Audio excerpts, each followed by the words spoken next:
Have you ever played a game that lays out an entire gameplay loop or mechanic or system in front of you that looks like it's going to be really in detailed and really in depth and engrossing, and then the game actively seems to avoid it as if it's almost dirty to have depth and detail, and then the game either finishes really quickly and you kind of go, what was that all about? Or it kind of pokes at things at a very surface level and then kind of goes, no, don't play with all of that detail. We have a shiny ending over here. Ta-da! That's kind of how I feel like with Beasties. Beasties is a match 3 game that has an RPG mechanic to it. So think Puzzle Quest and think Gems of War. You've got parties going up against other parties in a battle using the match 3 system, and the last player standing wins. The interesting thing with Beasties, though, is that it mashes it with a Pokemon or a Nexomon style mechanic. So you've got this collectathon of different creatures going on. Each creature has different attacks that you can then build your party around that you can then take into battle in the match 3 style battles. This sounds like it should be a game that is going to sprawl on for hours with tons of content, loads of monsters, loads of strategy, and tons of things to do. But Beasties isn't interested in any of that at all. It wants to be bright and breezy. I completed this game in just under 2.5 hours, and I wasn't sprinting, and I was getting absolutely slammed with some random generation of encounters on the overworld map at times, and I still did it in 2.5 hours without really thinking about it. And when the game finished, I thought we was at the end of chapter 1, and that's how surprising this game wraps up stuff and ends. And it's such a shame, because there's a full-on, proper, strategically well thought out match 3 brawling system going on here, and the game barely touches it. It's also quite explicit on its Steam page though around this, so I can't throw too much shade, because it does say the game will not have hundreds of monsters, multiplayer, post-game content, any evolutions of your beasties, there's no breeding system, there's no deep storyline, although I'd argue there's barely any storyline at all. What it does say that it offers you is a hand-painted world, can't complain, relaxing atmosphere, kind of, strategic match 3 brawling, absolutely, a charming campaign, not really, large area for freeform exploration, no, you have one map which you kind of hobble to on with different locations, and I'll explain that in a second, and you can tame monsters, and what that really means is that each monster starts off when you go into battle with a shield and some HP, and you can throw a horseshoe at it once you've broken its shield to try and catch it. So that's what taming is. It feels like a really missed opportunity though, because this game plays really well when you're in the match 3 battles. Each monster is well thought out and is charged by different coloured gems, so you can load out your party as you see fit. So if you match say 3 green gems, then those 3 green gems will then start to power the skill for whatever the green gemmed monster is that you've got in your party, will slowly get up to its limit, and then once it hits the 7 or the 9 or however many gems it needs to then unleash its power, it's charged and ready to go, and then you can unleash that attack or buff depending on what beastie you've got. The beasties that are in this game, and there's not tons of them I must admit, all do feel useful, and they either have a special skill that can attack multiple enemy beasties, or it allows you to choose a specific one, which is quite handy from a strategic point of view. There is a healing beastie, and there was also a beastie I found very helpful that could basically knock that charge of someone's skill back down to 0 again, which I found very, very helpful, particularly when you go up against the very few challenging battles that are in this game. As you do all of these different battles, you can level up your monsters, and you do this by collecting these purple shieldy shard things. I can't remember the exact name of them.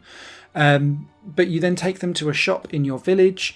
Your village is a huge place that you can wander around, but there's only a couple of things that you can actually do in it. One of them is to level up your beasties, and you do this with these purple shards.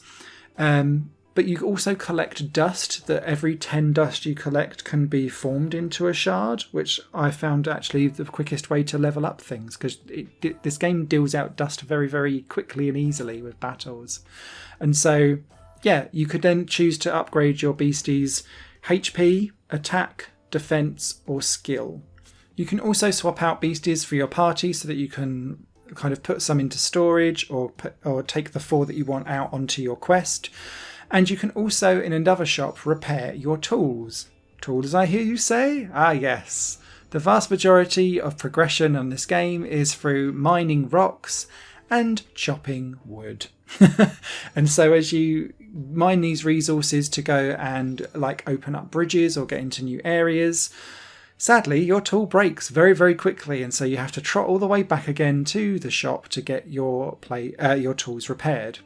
And it's this kind of padding alongside some really aggressive random encounters. I don't normally mind my random encounters in game, but this is like every second step whenever you're in the long grass. So it got very frustrating because you're like, I can see where I need to get to. It's on the other side of the screen. And you'll be like 5 minutes trying to get there because every 2 steps there's a random encounter. And you're like, for God's sake. Yeah, frustrating. But as you kind of plod through this overworld map, you'll need to constantly go back to the village to level up your beasts. Also to recharge your tool or reframe your tool. All of your beasties can be healed at your village as well. And you can also buy different food for your beasties too, which basically acts as HP potions.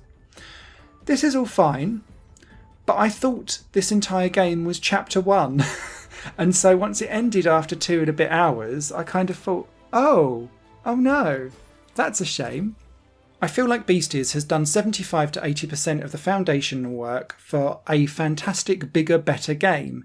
And so I constantly am nagged every time I think of this game, and as I was trying to review this game, of a case of what could have been.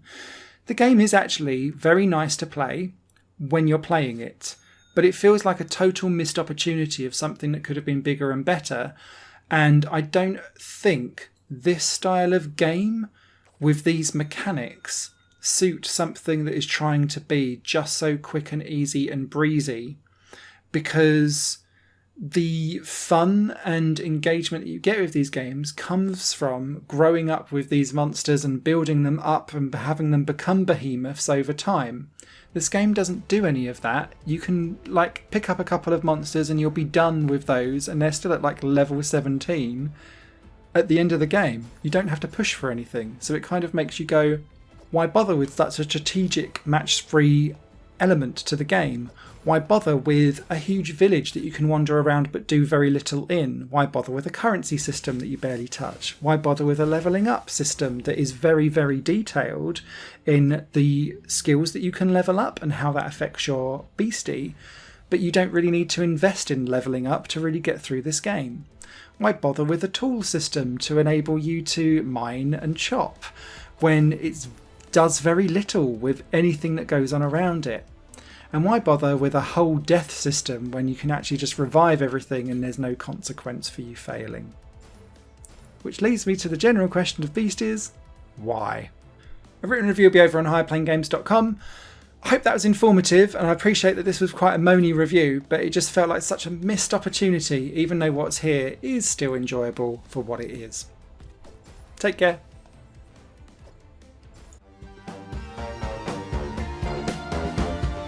Higher Plane Games is part of the Higher Plane Network, a completely independent media outlet supported by people like you. The goal is to create the best possible content that cultivates a richer indie scene for games as well as music and entertainment. To find out more and to get involved, visit patreon.com/Higher Plane Network. Your support makes all the difference, and in return you'll gain access to bonus content and downloads. Thank you for watching.